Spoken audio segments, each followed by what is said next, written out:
The following is meant for entertainment and educational purposes. It is not meant to establish a doctor-patient relationship. Please consult your mental health provider for your mental health needs. Hello, welcome to Chez Eric, my home, where we talk about psychiatry and religion with a focus on how to apply it to your life.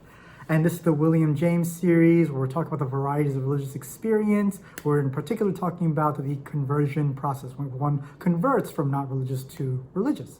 I am Dr. Eric. I'm a psychiatrist who happens to be religious, and I like creating this space for talking about psychiatry and religion to hopefully give you insight on life and make better decisions in your life, because that's always a good thing, all right? So let's continue with our discussion about conversion. Last time we talked about this idea of fields of consciousness, and it's not a necessarily new concept. We talked about priorities, high priorities, low priorities, hot and cold, and now this field of consciousness issue. And so he really wants to help us understand the framework of the mind of how it works, so we can understand the conversion process. Notice that we're always coming back to this idea of the subconscious and the religious experience. And so this discovery of the conscious and subconscious really casts light on a lot of what we understand about the religious experience. And to kind of talk a little bit about a concept that William James talks about, he talks about this idea of automatisms. And what is an automatism? Well, auto meaning automatic. It's basically a behavior or an action that is automatic. And for him, the most simple case would be a hypnotic suggestion. These days, hypnosis maybe works, maybe it doesn't. But at the time, they did find that hypnosis worked in some way, and that people could be suggested to do things, and they would then behave automatically based on those suggestions.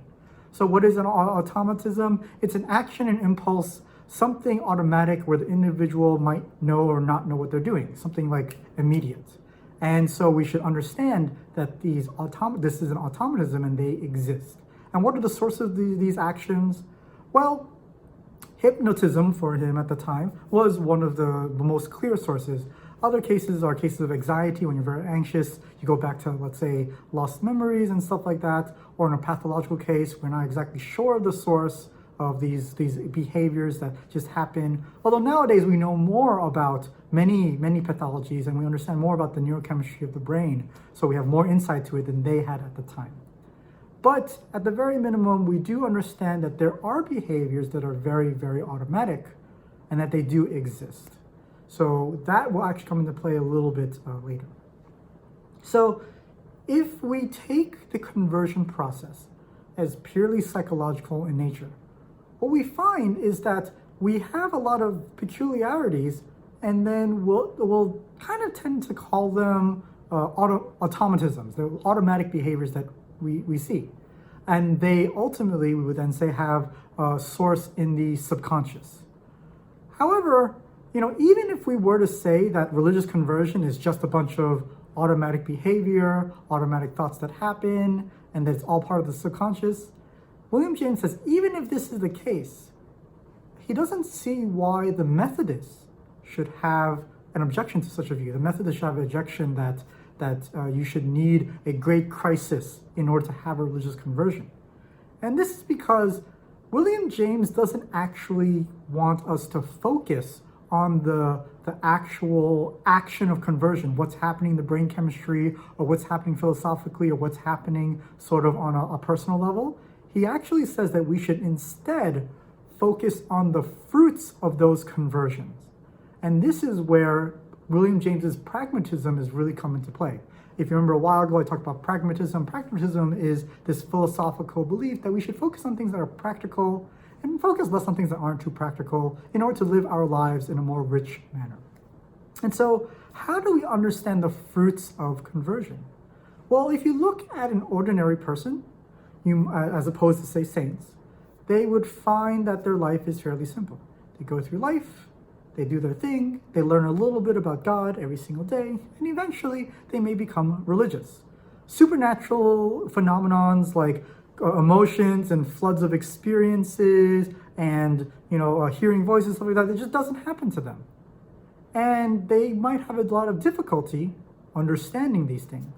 However, to them, belief in religiosity, belief in understanding of religious things, that is meaningful to them. They receive fruits from that belief. And he kind of gives this example of if someone was in a flood, right? And the flood goes over their head by 10 feet. If it goes over their head by 20 feet, they're still underwater. They're not really going to feel anything different. And this is what he wants to have as an example for what it means for one person to have a quote unquote more profound experience than somebody else.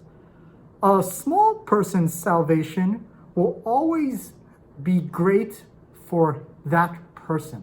So whether or not there's a more profound, surrendering, cataclysmic version of conversion, it doesn't matter. Everyone's conversion is meaningful and profound to that person. And therefore, if we try and class people based on spiritual excellence, based on their conversion process, we're kind of potentially missing the point of this. It's that when we're going through conversion, when someone has a great cataclysmic sort of like a great abundant sort of example of that, what we might find is that they actually just have a greater subconscious space in which that can behave. And someone else just has less of a subconscious space where it behaves, and therefore it's more conscious and more voluntary and more gradual.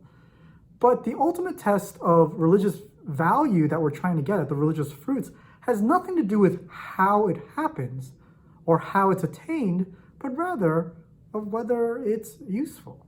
So for the original question of whether or not something should be cataclysmic or natural, William James would say, it doesn't matter.